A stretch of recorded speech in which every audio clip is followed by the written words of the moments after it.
When I turned 71, I had millions in the bank. Then my only son was killed in a car crash. My whole world collapsed. At his funeral, 3 identical strangers came up to me and spoke words that shattered everything I knew. Your son kept us hidden out of love. I was 71 years old, and I thought I understood loss. I had buried my husband. I'd said goodbye to friends. I thought I knew heartbreak. But I was wrong. The call came on a Tuesday morning in March, shattering my quiet life. Mrs. Patterson, this is Officer Williams. About your son, Michael. And in that instant, my world stopped.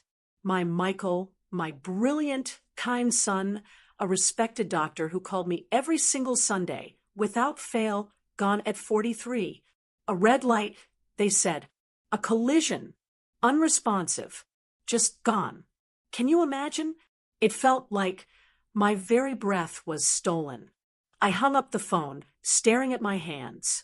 They looked older, suddenly more fragile than I'd noticed before. The silence in my house became a heavy, suffocating blanket. People always said I was lucky to have so much money. My late husband, Gerald, had been smart with investments. Millions in the bank. A beautiful house. But what good is money when the only person you want to share it with is gone? The funeral preparations were a blur. Michael's colleagues spoke of him with such respect, such love. Always staying late, Dr. Rodriguez told me, always going above and beyond. We used to joke the hospital was his second home. I nodded. I smiled, but inside, I felt this crushing guilt. Had I failed him?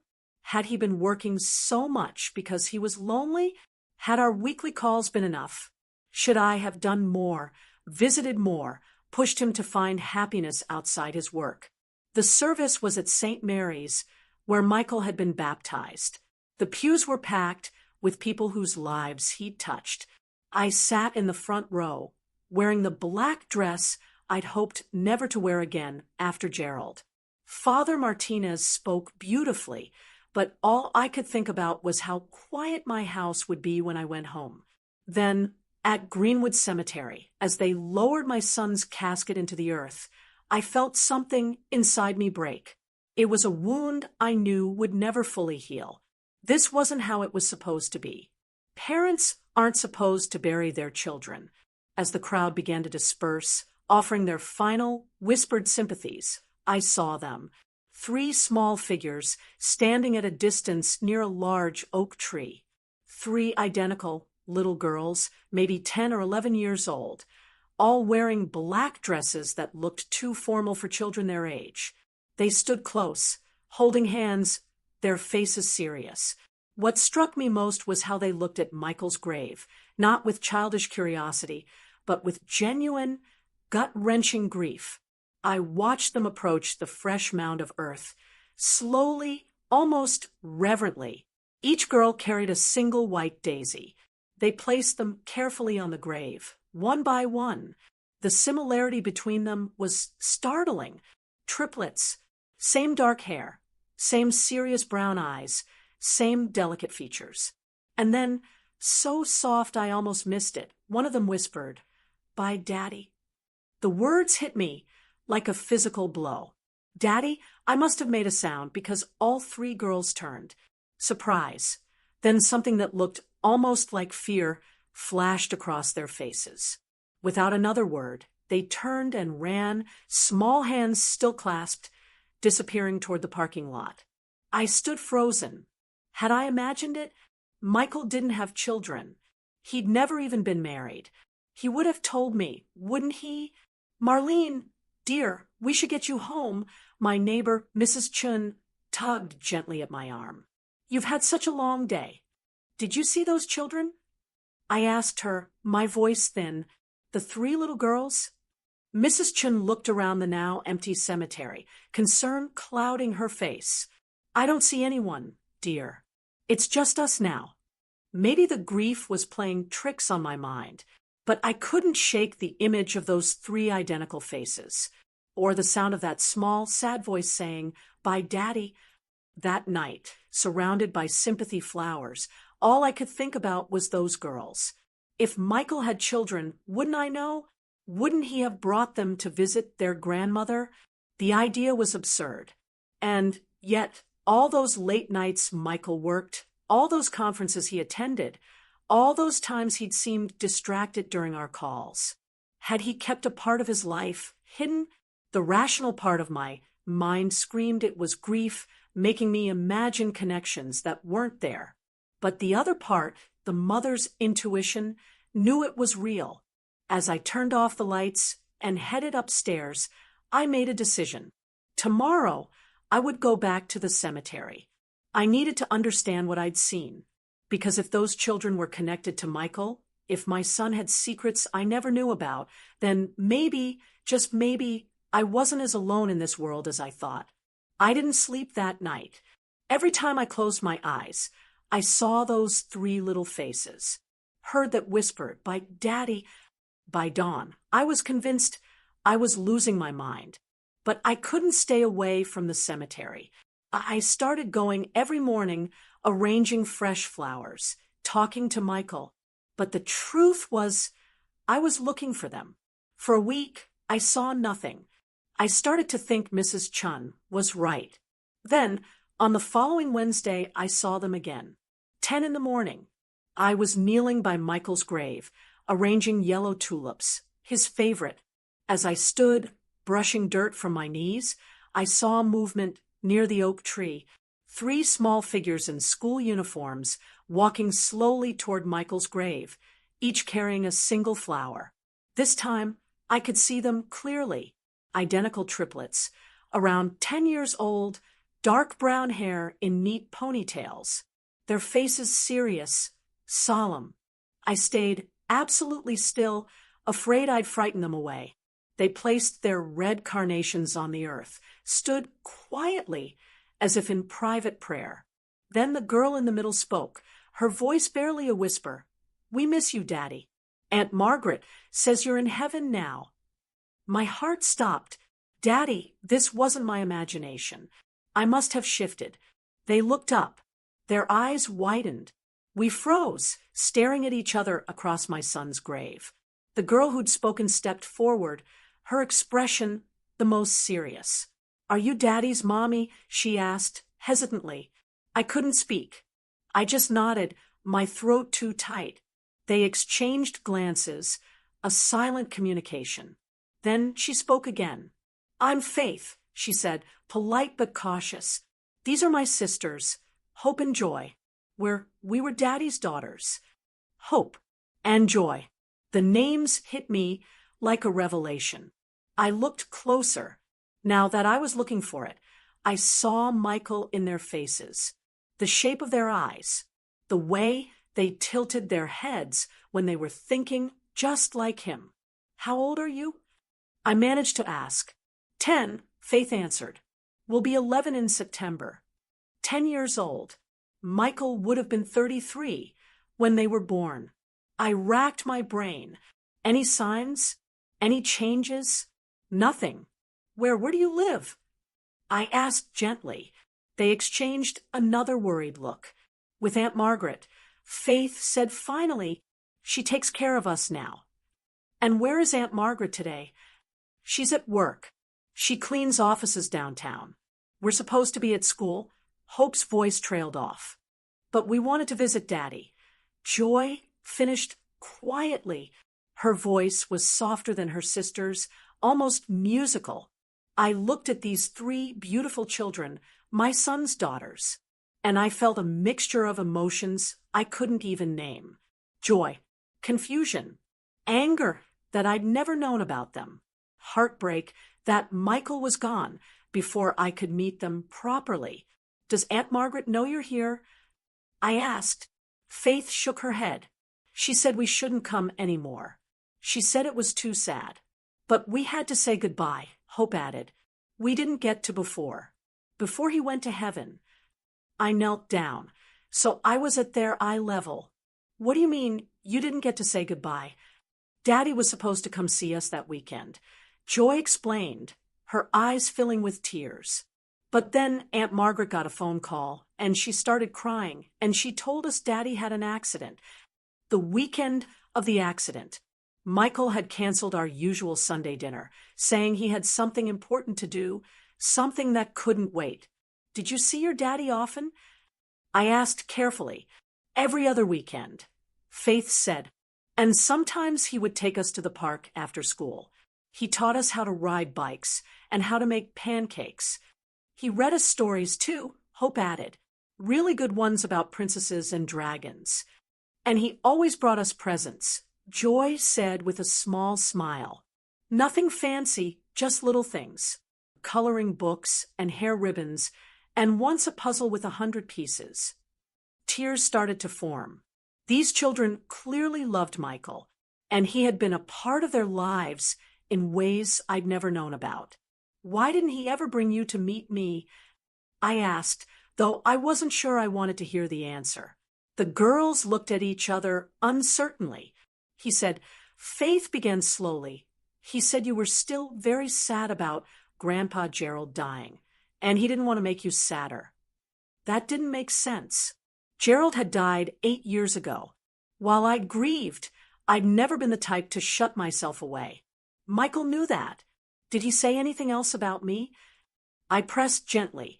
He said you were the best mommy in the world, Hope said earnestly, and that someday when the time was right, we would meet you and you would love us too. The tears came then, impossible to stop. My son had children, 3 beautiful daughters. He'd kept them from me for reasons I couldn't understand. And now he was gone. And these little girls were as lost as I was. I would have loved you, I whispered. I would have loved you so much. Faith stepped closer, and to my surprise, reached out to pat my hand, awkwardly. It's okay, she said, in that serious way of hers. Daddy said, sometimes grown-ups have to make hard choices to protect the people they love. Before I could ask what she meant, I heard a woman's voice calling from across the cemetery. Faith, Hope, Joy, what are you doing here? A woman in her 50s hurried toward us, her face a mixture of panic and anger. She was thin, with graying hair pulled back in a practical bun, wearing sturdy clothes that suggested a life of hard work. The 3 girls immediately moved closer together, a defensive gesture that broke my heart. I'm sorry, Aunt Margaret, Faith said quickly. We just wanted to visit Daddy one more time. The woman, Aunt Margaret apparently, reached us and immediately began checking the girls over, as if she expected to find them injured. You can't just leave school like that, she scolded. What if something had happened to you? What if you'd gotten lost? Then she seemed to notice me for the first time. Her expression became wary, almost fearful. Who are you? She asked bluntly. I stood up slowly, wiping my eyes. I'm Marlene Patterson, Michael's mother. The color drained from Margaret's face. She looked from me to the girls and back again. I could see her mind working, trying to figure out how much I knew. Come on, girls, she said quickly, reaching for Faith's hand. We need to get you back to school. Wait, I said, stepping forward. Please, I just found out about them. I need to understand. No, Margaret said firmly, pulling the girls closer. I'm sorry for your loss, Mrs. Patterson. I truly am. Michael was a good man, but these children have been through enough. I'm their grandmother, I said, my voice stronger than I felt. Surely I have a right. You have no rights here, Margaret interrupted, her voice sharp with protectiveness. Michael made his choices for good reasons. Don't make this harder than it already is. She began walking away quickly, the 3 girls following reluctantly, but Faith turned back to look at me, her young face full of confusion and sadness. Will we see you again? She called out. Before I could answer, Margaret had hurried them into an old blue sedan and driven away, leaving me standing alone beside my son's grave, with more questions than ever. That night, I sat in my kitchen with a cup of tea I couldn't drink, trying to make sense of what I'd learned. Michael had 3 daughters, 3 10-year-old girls who called him Daddy and visited his grave. They lived with Aunt Margaret, who seemed terrified of me finding out. And Michael had told them I was still grieving Gerald, that he was protecting me from something that would make me sadder. None of it made sense.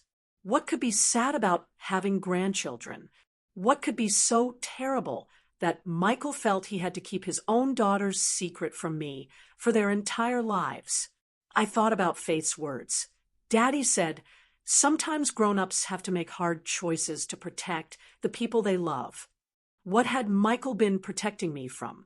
And more importantly, what was I going to do now that I knew these children existed? One thing was certain. I couldn't just pretend I'd never seen them. They were Michael's daughters, which made them my granddaughters. They were the only family I had left in the world. Somehow, I was going to find out the truth, and somehow I was going to find a way to be part of their lives. Whether Aunt Margaret liked it or not, I couldn't let it go. For 3 days after meeting the girls, I found myself driving through neighborhoods looking for that old blue sedan. I knew it was probably futile.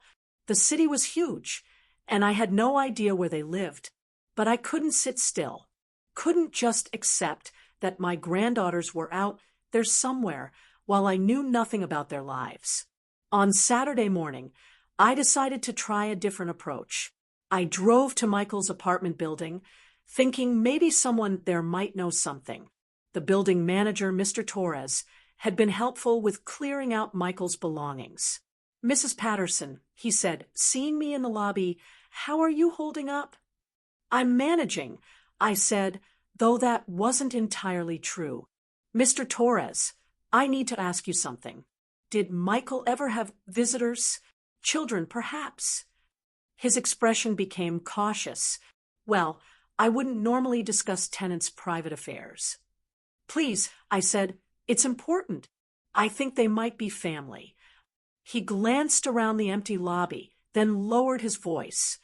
There were 3 little girls who came by sometimes. Always very polite, very quiet. They usually came with an older woman, not young, maybe 50s. My heart raced. How often did they visit? Every couple of weeks, I'd say. Dr. Patterson would pick them up sometimes. Or they'd come here. Never caused any trouble. Sweet kids.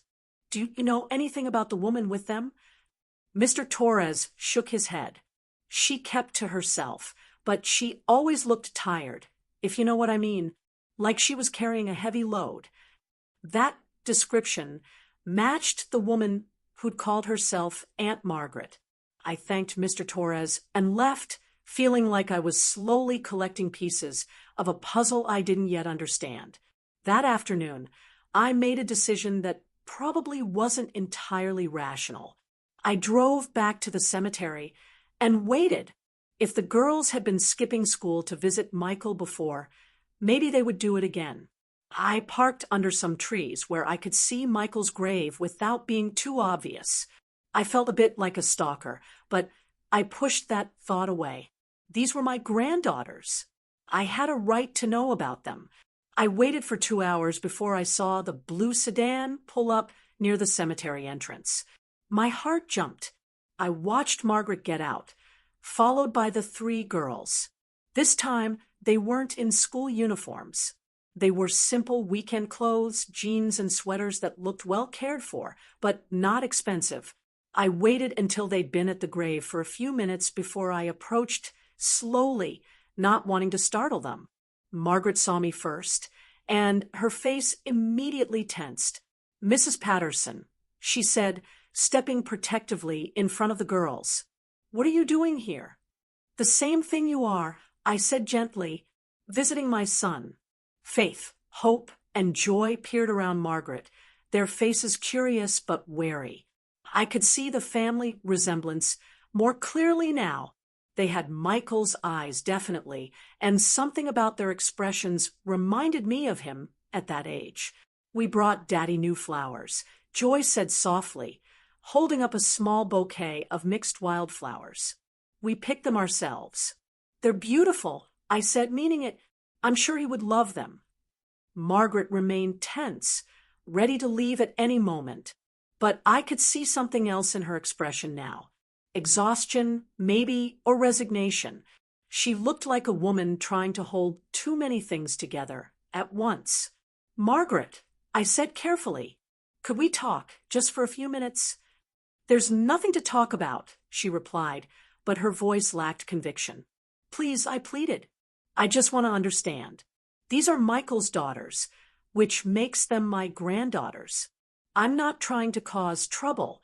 I just want to know about them." The girls were listening to every word, their young faces serious. Faith stepped forward slightly. "Aunt Margaret," she said quietly, "maybe we should talk to her. Daddy always said she was nice." Margaret looked down at Faith, and I saw her resolve wavering. She was quiet for a long moment, then sighed deeply. "Not here," she said finally. "There's a diner on Maple Street. Do you know it?" I nodded. "I can meet you there." "Give us 10 minutes," Margaret said. "And Mrs. Patterson, this doesn't mean anything's changed. I'm just willing to answer a few questions." 20 minutes later, I found myself sitting in a worn vinyl booth across from Margaret, while Faith, Hope, and Joy shared a plate of French fries and chocolate milkshakes. The diner was nearly empty on a Saturday afternoon, which gave us privacy.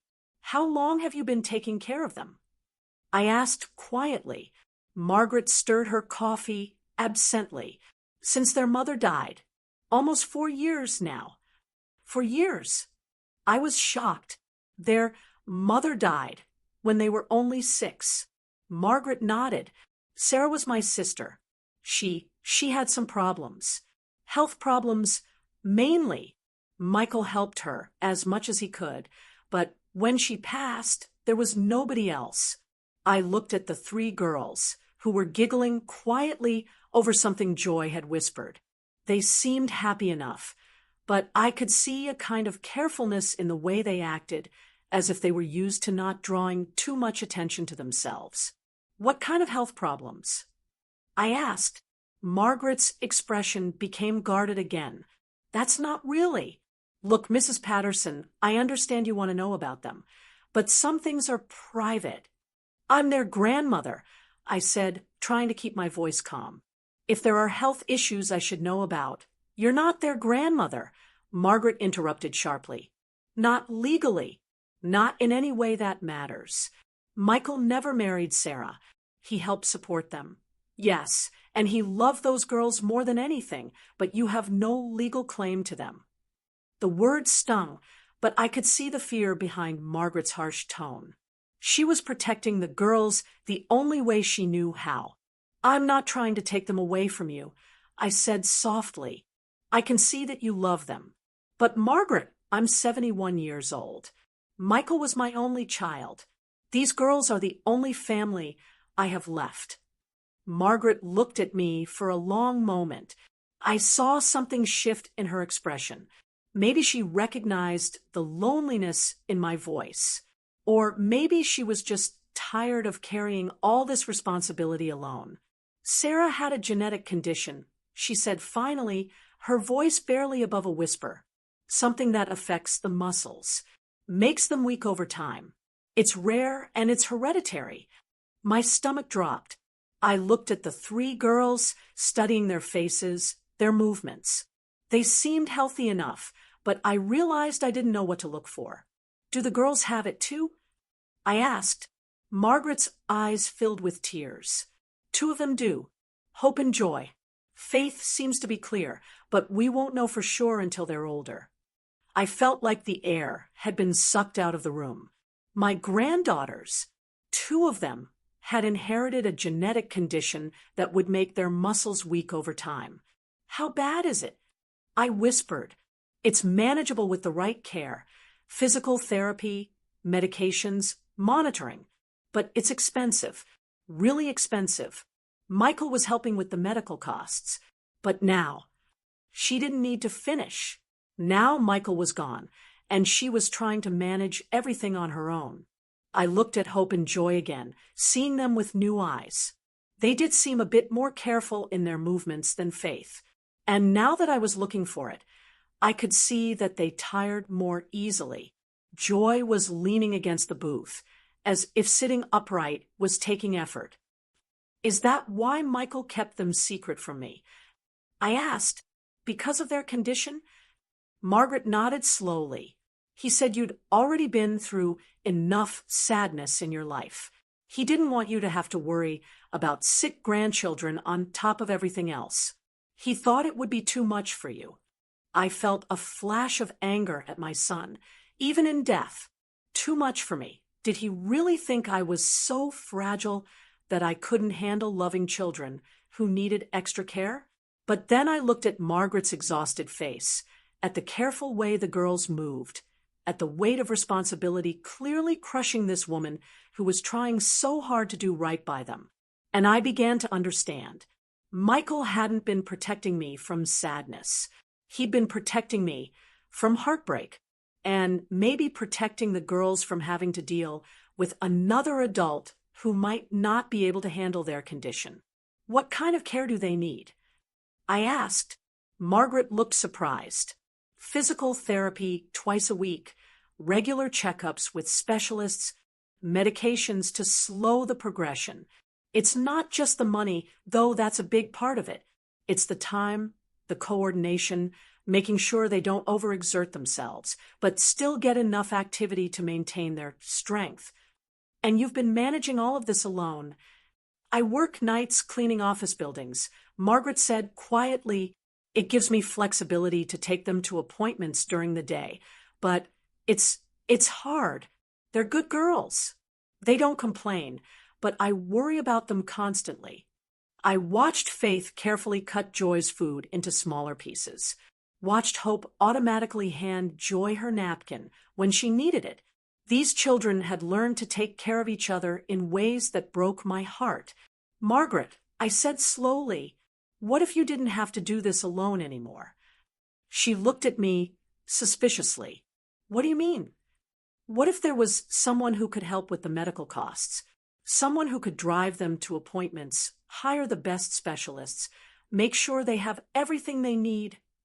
Mrs. Patterson, Margaret said carefully, if you're talking about money, I'm talking about family. I interrupted. I'm talking about these girls having a grandmother who loves them and wants to be part of their lives. I'm talking about you having support instead of carrying this burden alone. Margaret stared at me for a long moment, then glanced at the girls who were pretending not to listen, but obviously hanging on every word. It's not that simple, she said finally. Maybe it could be, I said. Maybe we could find a way to make it work. Just then, Faith slid out of her side of the booth and came around to stand next to me. She looked up with those serious brown eyes that reminded me so much of Michael. Are you really our grandma? She asked quietly. I felt my throat tighten. Yes, sweetheart, I really am. And you want to know us, even though Hope and Joy are sick. The question was so direct, so matter-of-fact, that it took my breath away. This 10-year-old child was asking me the same question Michael had apparently struggled with for years. Especially because they're sick, I said, reaching out to touch her hand gently. That's what families do. We take care of each other. Faith studied my face for a moment, then nodded as if she'd made some important decision. I think Daddy would like that, she said simply. From across the table, I heard Margaret let out a shaky breath. When I looked at her, I saw tears in her eyes. This is all happening very fast, she said. It doesn't have to, I assured her. We can take our time, figure things out step by step. But Margaret, please don't shut me out. These girls are all the family I have left. She was quiet for a long time, absently turning her coffee cup in her hands. Finally, she looked up. They'll need to get to know you first, and you'll need to understand what you're getting into. This isn't just about having grandchildren to spoil. This is about medical appointments and insurance battles and watching children you love deal with something that's going to affect them for the rest of their lives. I understand. I said, though I knew I probably didn't. Not really. And if you change your mind, she continued, if it becomes too much, you can't just walk away. These girls have lost enough people already. I looked at Faith, who was still standing beside me, and at Hope and Joy, who were watching our conversation with the kind of serious attention that suggested they'd learned to pay close attention to adult conversations about their future. I won't walk away, I said firmly. These are my granddaughters, Michael's daughters. Nothing about their condition changes that. Margaret nodded slowly, as if making a decision that scared her. Okay, she said finally. We can try, but we do this my way, at my pace, and the girls' needs come first. Always, I agreed. For the first time since Michael's death, I felt something that might have been hope stirring in my chest. I had granddaughters, 3 beautiful, brave little girls who needed love and care and someone to fight for them. And maybe, just maybe, they needed me as much as I needed them. The first visit was scheduled for the following Saturday. Margaret insisted it be at their house, on their territory, which I understood completely. I was nervous as I drove through the modest neighborhood, checking house numbers until I found theirs, a small, well-maintained bungalow with a tiny front garden full of spring flowers. Margaret answered the door before I could even knock. She looked as nervous as I felt, but she stepped aside to let me in. Girls, she called. Mrs. Patterson is here. The house was small, but spotlessly clean, filled with furniture that was clearly secondhand but cared for. Children's artwork covered the refrigerator. School backpacks lined up neatly by the front door. It felt like a real home, lived in and loved. Faith appeared first. As I was beginning to understand, she usually did. She was followed by Hope and Joy, who hung back slightly, suddenly shy. Hello, I said, feeling awkward. What was the protocol for meeting granddaughters you never knew existed? Hi, Grandma Marlene, Faith said. The title made my heart skip. We'd agreed on it during our phone conversation earlier that week. The girls had suggested it themselves. We made cookies. Joy announced, stepping forward with a plate. Chocolate chip. Aunt Margaret helped. They're beautiful, I said, accepting one. They were slightly lopsided and probably had too many chocolate chips, but they tasted wonderful. Margaret gestured toward the living room. Would you like to sit down? The girls want to show you some things. We settled on the couch, and I found myself with Faith on one side and Hope on the other, while Joy curled up in the armchair across from us. Margaret remained standing, watching carefully. We made you a book, Hope said, pulling out a construction paper creation held together with yarn. It's about our family. I opened it carefully. The first page had a drawing of a man labeled Daddy in crayon letters. He was tall and stick-thin, with brown hair and a huge smile. The next page showed 3 little girls holding hands with their names written above each figure. This is us when we were 7, Faith explained, pointing to the drawing. That's when we all learned to ride bikes. Daddy taught us in the park. As we turned the pages, I saw their life unfold in crayon and marker drawings. There was Mommy, a woman with long dark hair, who appeared in the early pages but disappeared after a certain point. There was Aunt Margaret in her work clothes, always with arms stretched wide, as if hugging someone. And there was Michael, present in almost every picture, teaching them to cook, reading them stories, pushing them on swings. Daddy said you lived far away. Joy said as I studied a drawing of Michael and the 3 girls around a birthday cake, but that someday we might meet you. I didn't live far away. I said gently, I just didn't know about you, but I wish I had. I would have loved to be part of all these wonderful times. Hope leaned against my arm as we continued through the book. She was smaller than her sisters, I noticed, and seemed to tire more easily. Even sitting still, she rested against me as if being upright took effort. Are you really rich? Faith asked suddenly, with the directness that only children possess. "Faith," Margaret scolded, but I held up a hand. "It's okay. Yes, I suppose I am. Your grandfather and I were very careful with money, and when he died, he left me well provided for." Daddy said rich people sometimes don't like poor people. Joy said matter-of-factly. "But he said you weren't like that." "Your daddy was right," I said, though I wondered what experiences had led Michael to have that conversation with them. Having money doesn't make someone better or worse than anyone else. It just means they have different responsibilities. "What kind of responsibilities?" Hope asked sleepily. I thought about how to explain it to a 10-year-old.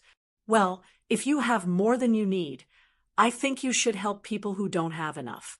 Like how you three take care of each other." Faith nodded seriously. "That makes sense." We spent the next hour looking through photo albums that Margaret brought out. Pictures of the girls at various ages, always together, often with Michael. I saw him teaching them to garden, taking them to zoos and museums, helping with homework at the kitchen table. What struck me most was how happy he looked in these pictures. There was a lightness in his face that I realized had been missing during our visits in recent years. Not that he'd seemed unhappy when he was with me, but there was something different in these photos. A complete, unguarded joy. "He loved you all very much," I said, studying a picture of Michael with all three girls piled on top of him, everyone laughing. "He said he loved us as much as all the stars in the sky," Joy said, "and that even when we couldn't see him, he was always thinking about us." I felt tears threatening and blinked them back. This wasn't the time for my sadness. As the afternoon wore on, I noticed things that confirmed what Margaret had told me about Hope and Joy's condition. They tired more easily than Faith, and their movements were slightly less coordinated. When they played a game that involved jumping, Hope had to stop and rest after just a few minutes. Joy's hands shook slightly when she was concentrating on coloring. But what impressed me most was how naturally Faith took care of her sisters. She made sure Hope had a pillow behind her back. She helped Joy with the crayon that was giving her trouble, and she did it all without making a big deal of it. These children had learned to be a team in a way that was both beautiful and heartbreaking. Around 4 o'clock, Joy's energy seemed to flag completely. She curled up in my lap without asking, as if it was the most natural thing in the world. "Someone's getting tired," Margaret observed. "I'm not tired," Joy protested, but her eyes were drooping. "It's okay to be tired, sweetheart," I said, stroking her hair. It was fine and soft, just like Michael's had been when he was small. "Will you tell us a story?" Hope asked, snuggling closer on the couch. I looked at Margaret, who nodded. "What kind of story would you like?" "Tell us about when Daddy was little," Faith requested. And so I found myself sharing memories of Michael's childhood. I told them about how he used to collect bugs in jars, much to my horror, how he once tried to give our cat a bath and ended up soaked himself, how he learned to cook by standing on a chair next to me in the kitchen, insisting he was big enough to help. The girls listened with rapt attention, especially when I told them about Michael's determination to become a doctor after our neighbor, an elderly man named Mr. Peterson, had a heart attack. Daddy said he wanted to help people feel better. Hope said drowsily, "He did help people," I assured her. "He was a wonderful doctor, and he was a wonderful father to you three." By the time I finished my stories, Joy had fallen asleep in my lap. Margaret approached quietly. "I should put her down for a nap," she whispered. "Can I carry her?" I asked softly. Margaret hesitated, then nodded. I lifted Joy carefully, surprised by how light she felt. She stirred slightly, but didn't wake as I followed Margaret down the hallway to a small bedroom. The room had 2 sets of bunk beds and was decorated with drawings and crafts the girls had made. Everything was neat and organized, but clearly well used. I laid Joy gently on one of the lower bunks, and Margaret covered her with a soft blue blanket. She naps most afternoons, Margaret whispered as we left the room. The condition makes her tire easily. When we returned to the living room, Faith and Hope were looking through more photo albums. Can we show her the videos? Faith asked Margaret. Videos? I asked. Margaret looked uncertain. Michael used to record videos for them, messages for when he couldn't visit. I'm not sure. Please, Hope said. I want Grandma Marlene to see them. Margaret sighed and retrieved a tablet from a drawer. She scrolled through files before selecting one. Michael's face appeared on the screen, and my breath caught. He was sitting in what looked like his apartment, smiling at the camera. Hi, my beautiful girls, his recorded voice said. I'm sorry I can't be with you today, but I wanted to tell you a story. For the next 10 minutes, I watched my son tell an elaborate fairy tale about 3 princess sisters who had to work together to save their kingdom. He used different voices for the characters and made silly faces that had Faith and Hope giggling, even though they'd clearly seen this video many times before. At the end of the story, Michael's expression became more serious. Remember, he said, looking directly into the camera, you 3 are the most important things in my whole world. I love you more than all the stars in the sky, and nothing will ever change that. Be good for Aunt Margaret. Take care of each other. And remember that Daddy is always thinking about you. The video ended, and we sat in silence for a moment. I was crying, and I didn't care who saw. He made lots of videos, Hope said quietly, for when we missed him too much. He was a good daddy, Faith added, leaning against my shoulder. Yes, I managed to say. He was. Margaret sat down across from us, and for the first time since I'd met her, she looked less guarded. This is hard for me, she admitted. I've been their whole world for 4 years. The idea of sharing them, it scares me. I don't want to take them away from you, I said. Honestly, I can see how much you love them and how much they love you. But Margaret, wouldn't it be easier if you had help? She was quiet for a long moment. Their next round of medical appointments is coming up. Hope needs to see the neurologist, and Joy's physical therapy evaluation is due. The insurance company is fighting some of the coverage. What if I handled that? I offered.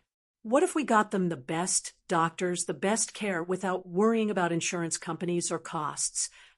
I can't let you just pay for everything, Margaret said. That's not fair to you. It's not about fair, I said. It's about family. These girls are Michael's daughters. They're my granddaughters. Taking care of them is something I want to do. Faith had been listening to our conversation with the serious attention she seemed to give everything. Aunt Margaret, she said quietly, maybe it would be good to have help. You've been really tired lately. Margaret looked at Faith with surprise, and I realized these children were much more aware of the adult struggles than we probably wanted them to be. We don't want you to be sad and tired all the time, Hope added. Maybe Grandma Marlene could help make things easier. Looking at these 2 little girls trying to take care of the woman who'd been taking care of them, I felt something shift in my chest. This wasn't just about me gaining granddaughters, or even about honoring Michael's memory. This was about a family that needed help, and I had the resources to provide it. What if we started small? I suggested, what if I helped with the next round of appointments, just to see how it goes? Margaret looked at Faith and Hope, who both nodded encouragingly. Then she looked at me with an expression that was part hope, part fear. Okay, she said finally, we can try that. As I prepared to leave that afternoon, Joy woke up from her nap and insisted on walking me to the door. All 3 girls hugged me goodbye, and Faith slipped a small piece of paper into my hand. It's my phone number, she whispered, in case you want to call us. I looked at the carefully written numbers in a 10-year-old's handwriting and felt my heart swell. I would love to call you, I whispered back. As I drove home, I thought about everything I'd learned that day. These children were remarkable, not just in spite of their challenges, but because of how they'd learned to face them together. They were Michael's daughters in every way that mattered, and they'd been shaped by his love, even though he could only be part of their lives in secret. But what struck me most was how naturally we'd all fallen into being together. It hadn't felt awkward or forced. It had felt like family. That night, I called the number Faith had given me. Margaret answered, and when I asked to speak to the girls, she handed the phone over without hesitation. Grandma Marlene. Joy's voice came through the speaker, full of excitement. Did you get home okay? I did, sweetheart. Thank you for a wonderful afternoon. Will you come see us again? Hope asked. As often as you'll have me, I promised, and I meant it. Whatever challenges lay ahead, whatever medical appointments and insurance battles and difficult days awaited us, I was committed to being part of these girls' lives. They were my family, and family took care of each other. It was exactly what Michael would have wanted, even if he'd been too afraid to make it happen himself. 3 weeks into our new routine, I thought I was beginning to understand the reality of Hope and Joy's condition. I'd accompany them to physical therapy appointments, watch them take their medications, and learn to recognize when they needed to rest. I'd even started researching their specific type of muscular dystrophy, trying to educate myself about what we were dealing with. But I wasn't prepared for what Dr. Chin told us during what I thought would be a routine checkup. I need to discuss some test results, she said, settling behind her desk while Margaret, the girls, and I sat in the cramped examination room. Hope and Joy were coloring quietly in chairs beside us, while Faith sat protectively between her sisters. The genetic testing we did last month has given us some important information, Dr. Chin continued, her voice carefully measured. As we suspected, Hope and Joy do carry the genetic markers for the muscular condition. But there's something else. Margaret leaned forward, her face tense. What kind of something else? The progression appears to be more aggressive than we initially thought. Without intervention, both girls may experience significant mobility issues within the next few years. The room seemed to go quiet except for the soft scratching of crayons on paper. I felt like I couldn't breathe properly. What kind of intervention? I managed to ask. There's an experimental treatment program at Johns Hopkins, Dr. Chin explained. It's showing promising results for children with this specific genetic variant. But it's intensive. The girls would need to be there for several months, possibly longer. Months. Margaret's voice was barely a whisper. I can't. I don't have the resources for that kind of. The program covers most medical costs, Dr. Chin interrupted gently. But there would be living expenses, lost wages, the logistics of relocating temporarily. I looked at Hope and Joy, still focused on their coloring books, blissfully unaware that their futures were being discussed. Faith, however, had stopped coloring and was listening intently. What happens if they don't get this treatment? I asked, though I was afraid of the answer. The condition will continue to progress. They'll likely need wheelchairs within 5 years, possibly sooner. Their life expectancy. Dr. Chun hesitated. It would be significantly shortened. Margaret made a small, broken sound. I reached over and took her hand, feeling it tremble in mine.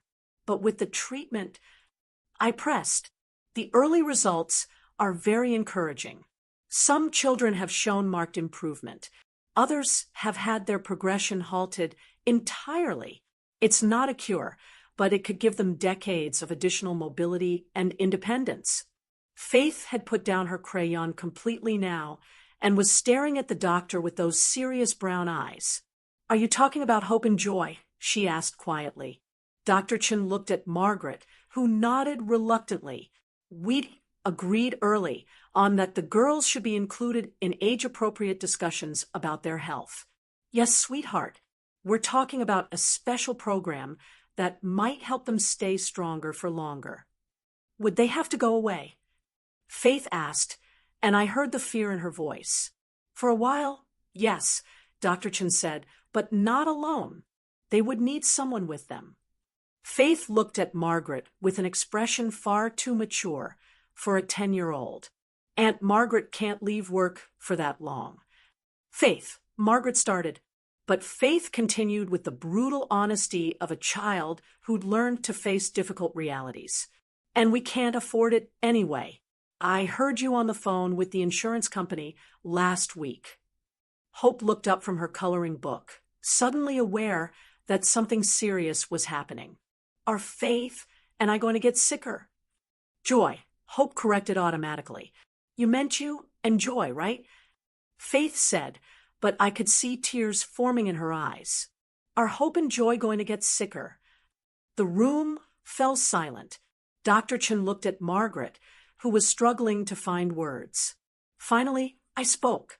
Not if I have anything to say about it. Everyone turned to look at me. Margaret shook her head slightly, a warning not to make promises I couldn't keep. Mrs. Patterson, Dr. Chen said carefully, this is a significant commitment. The program typically lasts 6 to 8 months, sometimes longer. It's not just about financial resources. I understand, I said, looking directly at Margaret. But these are my granddaughters. If there's a treatment that could help them, then we're going to do it. Marlene, Margaret said quietly, you don't understand what you're saying. Months away from home, constant medical appointments, being responsible for them 24 hours a day while they're going through intensive treatment. Then come with us, I said simply. All of us. We'll rent a place near the hospital. I'll hire the best home care nurses, tutors for their schooling, whatever they need. Margaret stared at me. I can't let you do that. You're not letting me do anything, I said firmly. I'm choosing to do it. These girls are family. Hope had been listening to our conversation with growing concern. She slipped out of her chair and came to stand beside Margaret. Aunt Margaret, she said softly, is this because of the money again? Margaret's face crumpled slightly. It's not just about money, sweetheart. It's about what's best for you and Joy.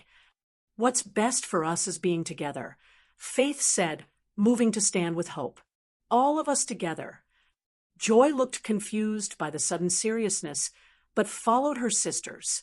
Soon, all 3 girls were clustered around Margaret's chair. We don't want you to be worried all the time, Joy said, patting Margaret's arm awkwardly.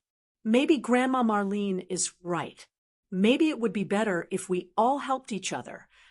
I watched this exchange with a mixture of heartbreak and admiration. These children had learned to be caregivers at an age when they should only be worried about homework and playground politics. Dr. Chen, I said, what's the timeline for making this decision? The next enrollment period begins in 8 weeks. I'd need to submit the application within the next 2 weeks to be considered. I looked at Margaret, who was still surrounded by 3 worried little girls. What do you need to make this decision?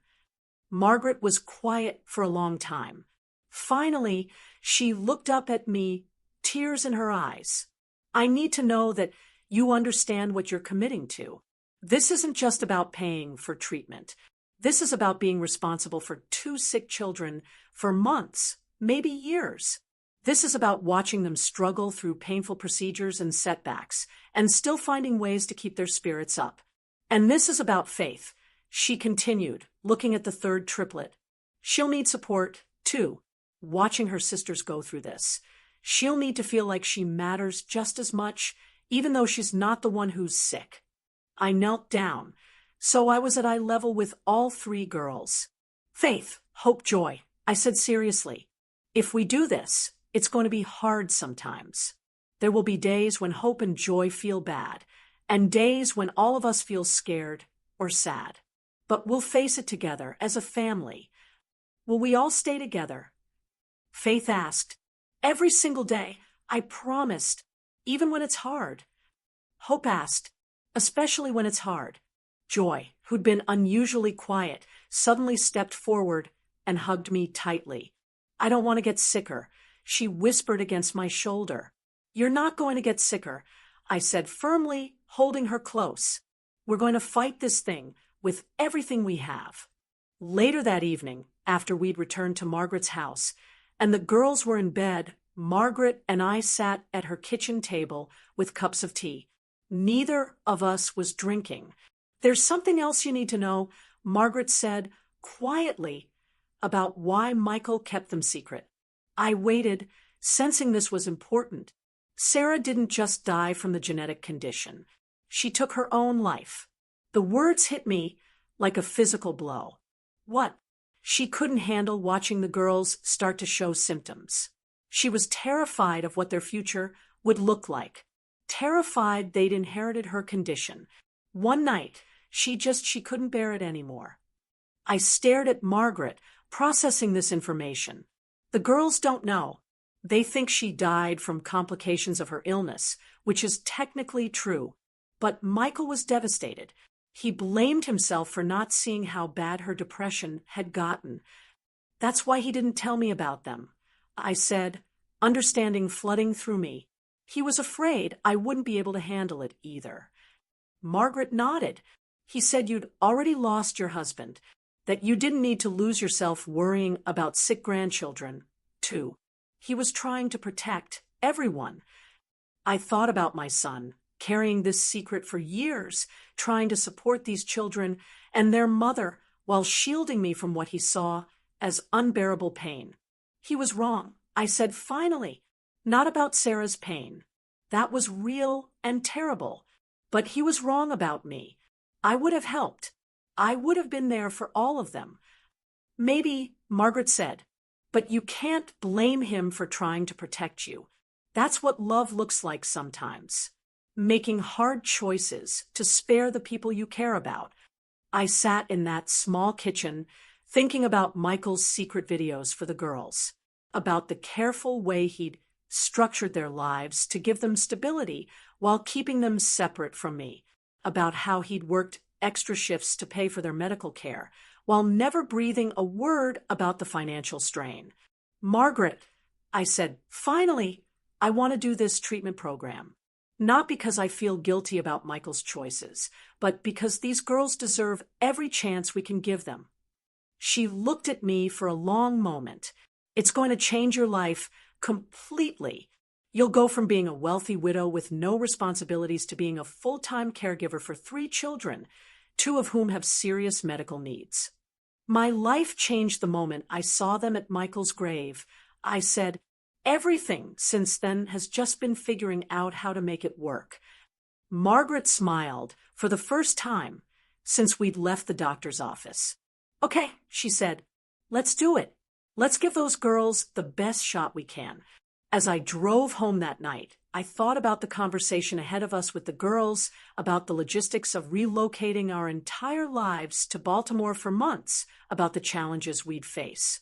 But mostly I thought about Joy's small voice whispering, I don't want to get sicker, and my own fierce response, you're not going to get sicker.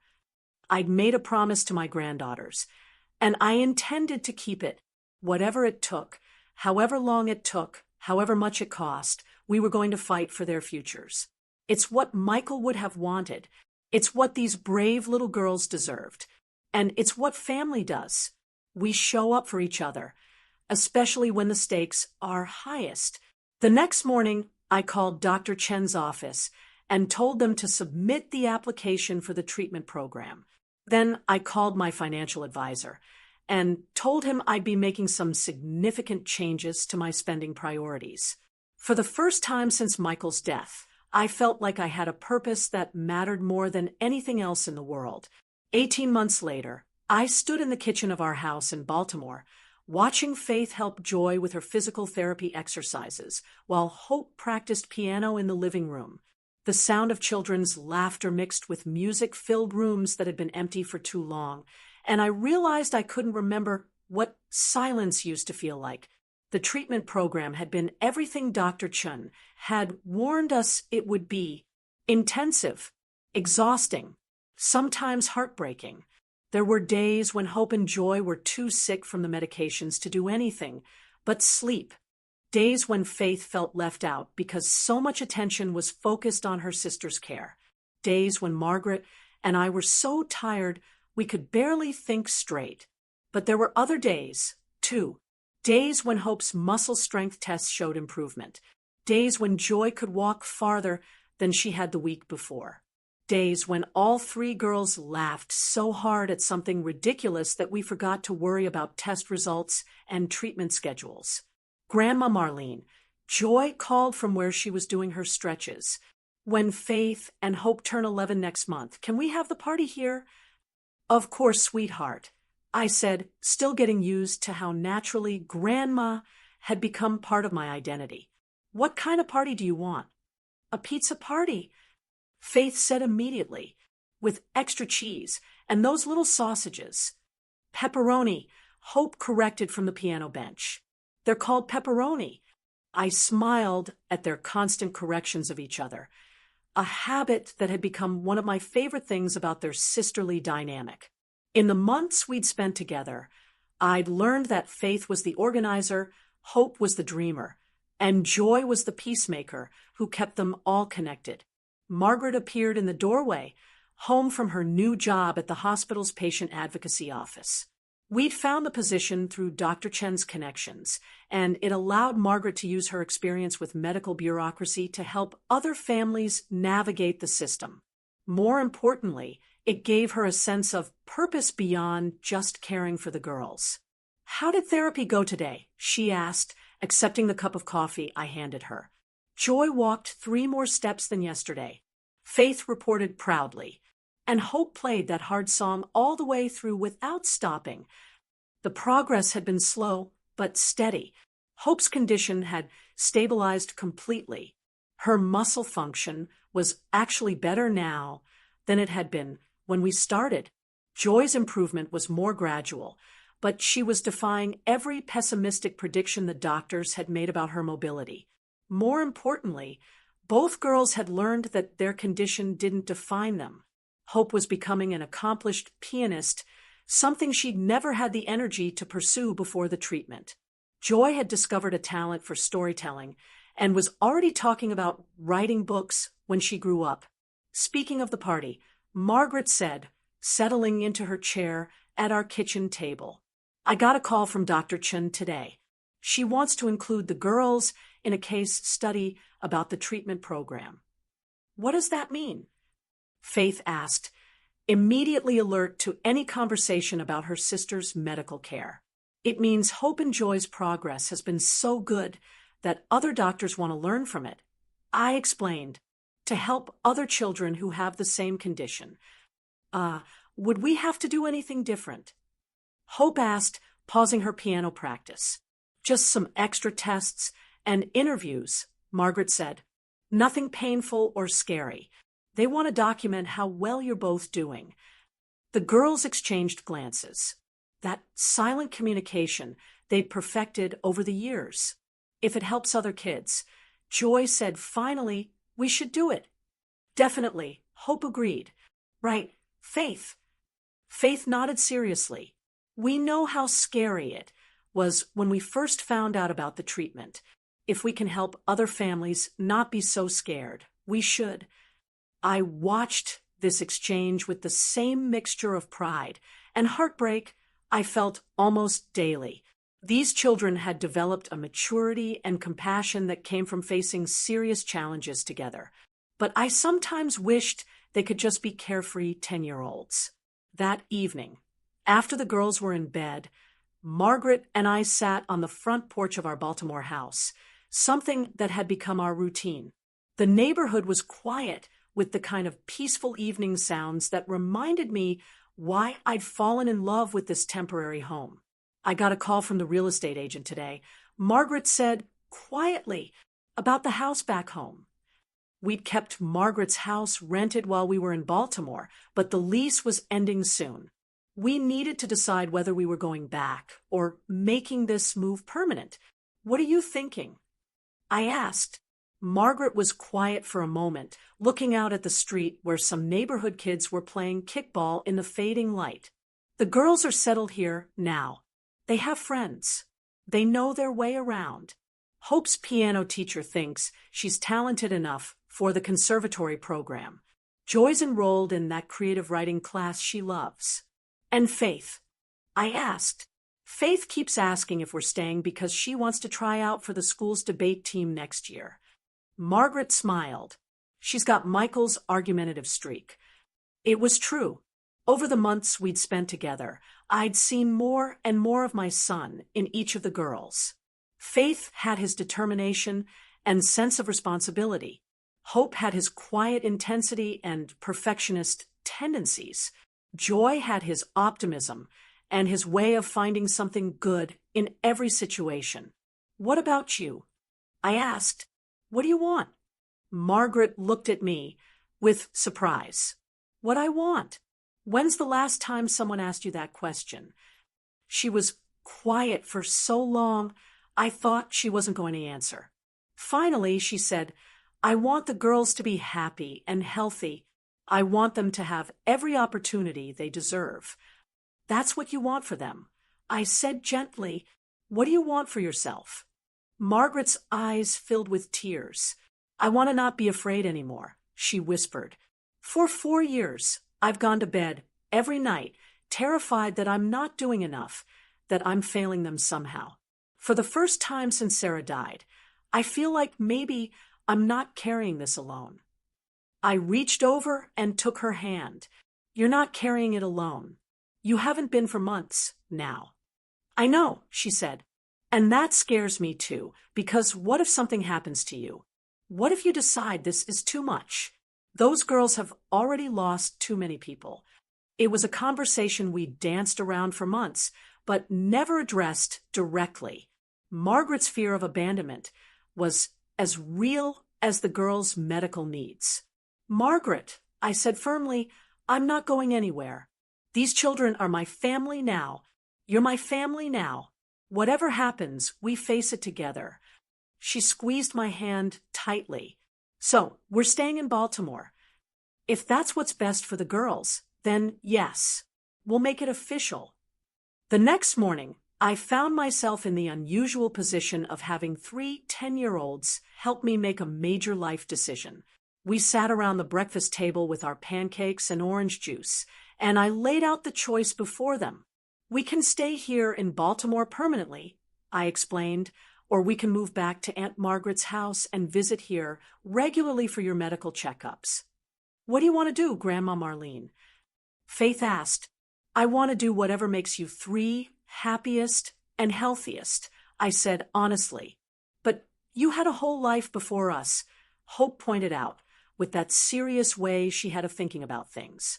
Don't you miss your old house and your friends? The question caught me off guard. Did I miss my old life? The big empty house?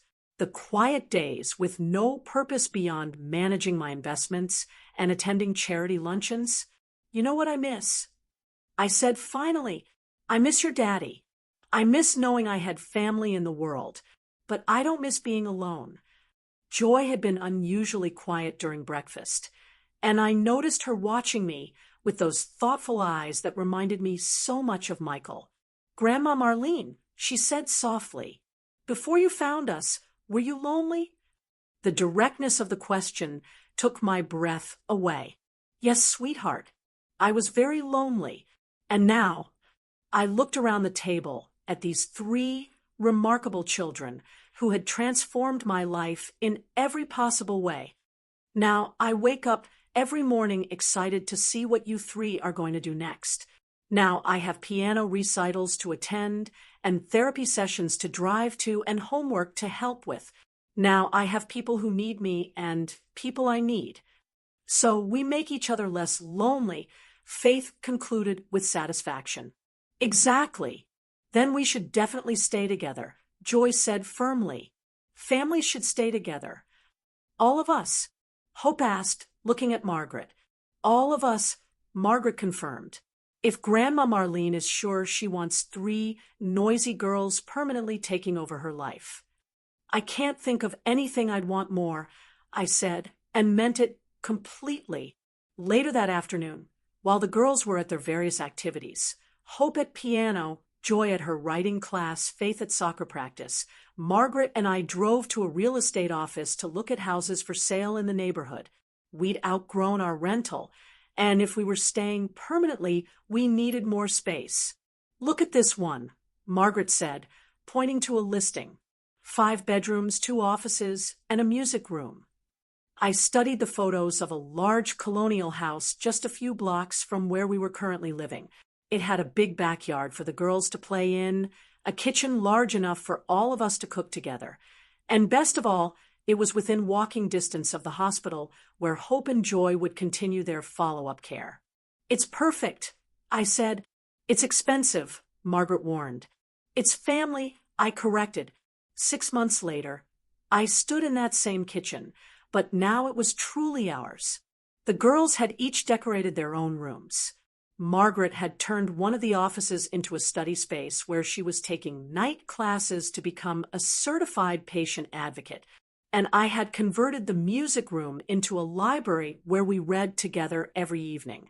The walls were covered with artwork the girls had made, photos from our Baltimore adventures, and report cards that showed all 3 girls thriving in their new schools. Hope's piano was in the corner where she practiced every day with the dedication Michael had shown to his medical studies. Joy's stories were pinned to a bulletin board, each one more creative than the last. Faith's debate team trophies sat on the mantelpiece next to photos of all of us together. But my favorite addition to the house was barely visible. A small framed photo on my nightstand showing Michael with the girls when they were younger. Margaret had found it among Sarah's things and given it to me for Christmas. In it, Michael is reading to all 3 girls, who are piled around him like puppies. Everyone is laughing at something, and the joy on my son's face is unmistakable. I understood now why he'd kept them secret. He hadn't been trying to hurt me or exclude me from their lives. He'd been trying to protect everyone he loved from pain he thought might be unbearable. He'd been wrong about what I could handle, but he'd been absolutely right about how much there was to love. That evening, as we sat around our dinner table arguing about whether pineapple belonged on pizza, Faith and I were firmly opposed, Hope and Joy were in favor, and Margaret claimed to be neutral but always ordered Hawaiian. I felt something I hadn't experienced since Gerald died. Complete contentment. These 3 girls had given me more than granddaughters to love. They'd given me purpose, adventure, daily laughter, and the kind of family chaos I'd never known I was missing. Hope and Joy's medical needs had taught me that love wasn't just about the easy moments. It was about showing up for the hard ones, too. Faith's fierce protectiveness of her sisters had shown me what real strength looked like, and Margaret had become the daughter I'd never had, someone who understood that family could be chosen as well as inherited. "Grandma Marlene," Joy said, interrupting my thoughts, "you're smiling funny." "What kind of funny?" I asked. "Happy funny," Hope observed, "like when we surprised you with breakfast in bed on your birthday." "I was just thinking about how much I love our family," I said simply, "even when we're being loud and arguing about pizza." Faith asked with a grin, "Especially then." As we cleared the dishes together, I thought about Michael and wished he could see us now. His daughters were thriving, growing into remarkable young women who faced challenges with courage and treated each other with unwavering loyalty. They were getting the medical care they needed and the education they deserved. Most importantly, they were surrounded by people who loved them unconditionally. Maybe he had been trying to protect me from sadness, but what he couldn't have known was that loving these children, even with all the scary medical appointments and uncertain futures, had brought me more joy than I'd thought possible. I'd entered their lives as a grieving mother with nothing but money and loneliness. They'd transformed me into a grandmother with purpose, a family member with responsibilities that mattered, a woman with a future worth looking forward to.